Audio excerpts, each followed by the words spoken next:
Welcome to the Living Artist Podcast. I'm your host, Preston M. Smith.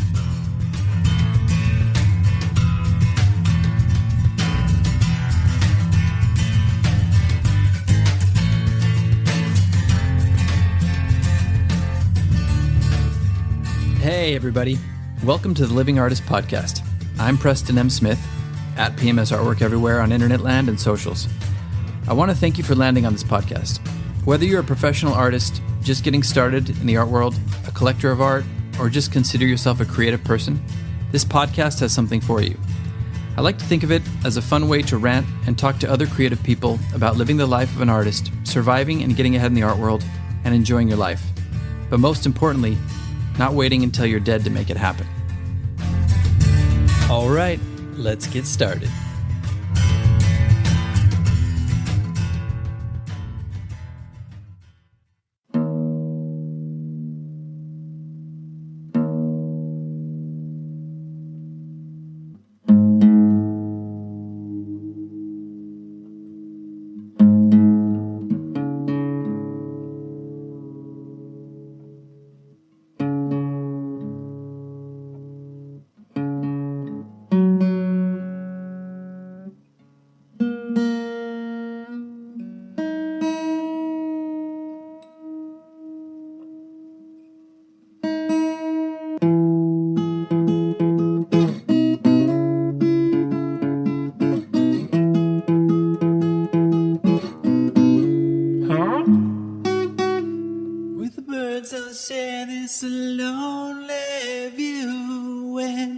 And we're back!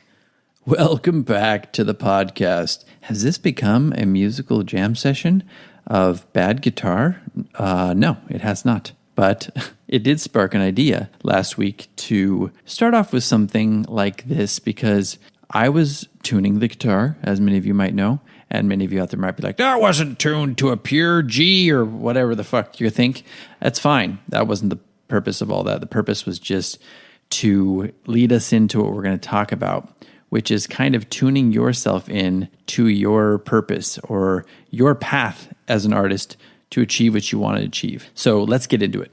Oh, and by the way, thank you, Chili Peppers. That was a little nod to the Red Hot Chili Peppers, and I've been listening to a lot of their Whole Lot of Red Hot station on Sirius XM, which is really good. And if you haven't checked out their new album, check it out right now. It's badass. Okay, so important question. How do you know that the things that you're doing and focusing on are actually bringing you to the right place? How do you know that what you're devoting a lot of your time and energy and effort to in your art career are actually getting you to the place that you want to go?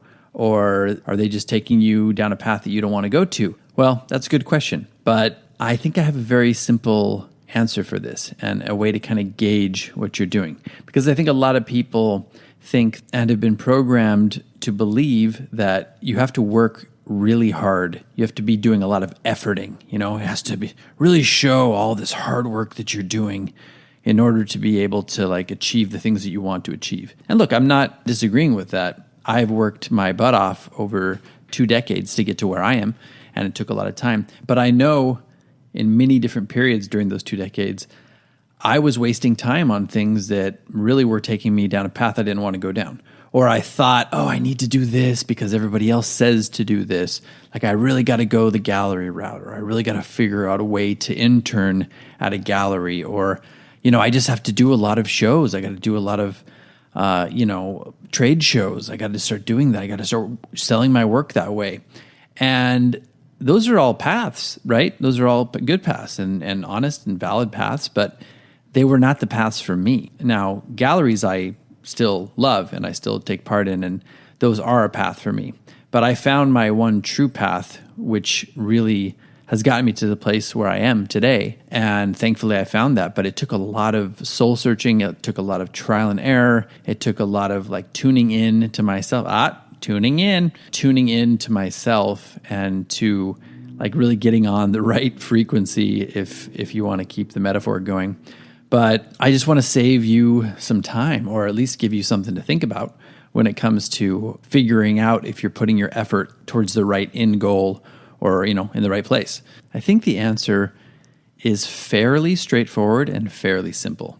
Is it exciting you? Is it turning you on every day and getting you jazzed up to do what you want to do? If it's not, if it feels like a lot of efforting, if it feels like a lot of hard work and like, well, I just got to keep my nose to the grindstone and, one day eventually it'll pay off. If it feels like that all the time and you just feel like, oh my God, I got to just keep doing this because they say or so-and-so says I got to do this. If it's like that, chances are you're probably on the wrong path. Because even if you're doing all the right things that could get you to some end goal that somebody else has achieved by going that same route, if you're not feeling it, if you're not tuned into that right frequency, if you're not really jazzed about it, then you're not really putting that energy towards it. And it's not really serving you because that's obviously not where your skill set is, or that's obviously not where your interests are. It has to be kind of a perfect union of the work and the feeling and the energy and the excitement of wanting to do it. When I do my work, when I upload my work every day, and I do it every day, if I'm putting my work up every day and I'm going to social media, of course it can get monotonous over time. Anything can get monotonous, but I'm still excited about it to this day. I still get excited about my new pieces and having the control to put it up on these marketplaces and to talk about it and, show them a certain way on social media and try to sell them and try to get people to see my new work in a way that is filtered through my own lens. And that still excites me to this day. So I keep doing it. Maybe there's going to become a day where it starts to become too monotonous and it's like, okay, well, maybe it's time to pivot. Maybe it's time to switch gears and think about heading down another path or figuring something else out. But that was the thing that first sparked me. And that's the thing that first kind of got me jazzed to really take control of my career. And it carried me through to being able to quit my job and pay off my debt and launch into being a full-time artist now for many years. I'm almost 7 years now. And I'm still excited about it. So that's what you need to find. What is the thing? It's kind of like follow your bliss. I know they used to give you that advice in school, like follow your bliss. But then everybody, the naysayers would say, well, if everybody followed their bliss, there'd be no garbage collectors, or there'd be no janitors, or there'd be no whatever you want to say, construction workers. No offense to any of those jobs, because I'm sure there are people out there who do those jobs and are fine with them and like them. But it's one of those things where, yeah, it does take work and it does take focus and it does take skill. It takes all of those things. And maybe for some people it takes schooling. Maybe it takes getting an MFA for you, or maybe it just takes you being an autodidact and learning it on your own, or just putting in the 10,000 hours or 10 years of work to hone your craft. Maybe that's part of it. But along the way, combined with all of that skill and talent and effort, comes this finding your bliss element. So that's what I'm talking about when I talk about tuning into that, because you can be doing all the hard work and doing all the right things and being like, why the hell am I not getting anywhere? Why am I not making any progress?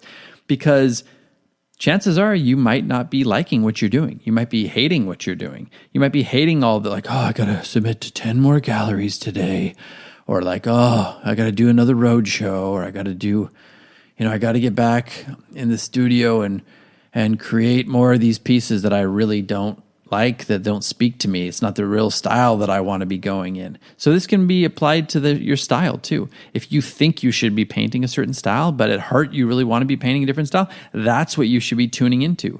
You should be tuning into that and adjusting and following that bliss. I hate to keep saying that, but following that path, because that's what's really going to turn you on, light you up, and get you excited every day to do what you do. And that's also going to translate to people. People are going to see that excitement in your work. They're going to see that excitement in your social media. They're going to see that excitement in your daily actions. And you're just going to be a happier person. You're going to be treating people better. You're going to be working with other people better, and they're going to want to work with you. So is it overly simplistic? I don't know. Think about it in your own life and weigh what I'm telling you and let me know what you think. But for me, it really has been that simple to just figure out what it is that makes me excited, what it is that really makes me feel like I'm doing what I'm supposed to be doing here on this planet. And I'm not saying it's going to be overnight. It's like, oh, I found it. I found my excitement. I found my bliss. I found the thing that turns me on and gets me excited. And now I'm going to just be famous, or now I'm going to sell out my whole catalog of work, or now I'm going to, be a household name in the art world. No, it doesn't necessarily mean that. But what it means is you're going to be excited to give yourself the momentum to keep doing the things that you need to do that will then end up translating into success. This could be a year, it could be 2 years, it could be 5 or 10 years. Like it took me, I don't know, 14 years to figure it out. And during those 14 years of efforting and struggling and hating what I was doing in certain aspects and pulling my hair out, well, I was also honing my craft at the time. So it wasn't just time, misspent or time lost. I was building a body of work. That was great. So if nothing else, make sure you're still honing your craft. And if you're doing that, it's not going to be time lost. But once you combine that with what I'm saying, once you combine that with finding the thing that excites you as far as marketing your work or getting it into the right channels so people can actually see it, whether that's museums, galleries, residencies, online art marketplaces, art fairs, you name it, then you will be firing on all cylinders. Then the magic is going to start happening. You've combined the two things that really you need to be able to be successful. The work, the body of work, the craft, which I'm all putting into one basket, and the right path or the right frequency, whatever you want to call it. Think of it as two strings on the guitar that you're getting in tune with each other. Then you got a perfect harmony. That's what you need. And yes, this has been a heavy metaphor-driven episode, but really it works. And I want you to try this in your own life. And maybe you've been doing art for 30 years. Maybe you've been doing it a decade longer than I have. And you've been like, hey, who are you to tell me what to do? Well, I am no one. But you're never too experienced to revisit these things. And maybe you just need a little bit of a tune-up. Keep doing it. But it's true. I need these reminders all the time. I'm sure you need these reminders all the time. It's like a spiritual practice. You don't just wake up and you're awakened one day. You got to keep figuring these things out every day. So put it into practice and see what you come up with. That's it for today, everybody. Thanks for listening, and we will see you next time with a big interview coming up. So that's going to be fun. Bye-bye.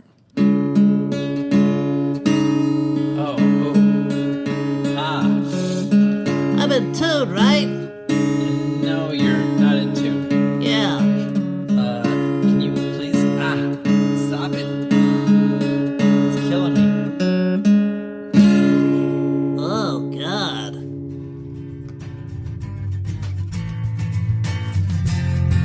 This has been the Living Artist Podcast. Thank you so much for listening. I just want you to know that I appreciate you being here, and I'm grateful to be in your ears. Your art and creative life on this planet is meaningful, so thank you for sharing it with me.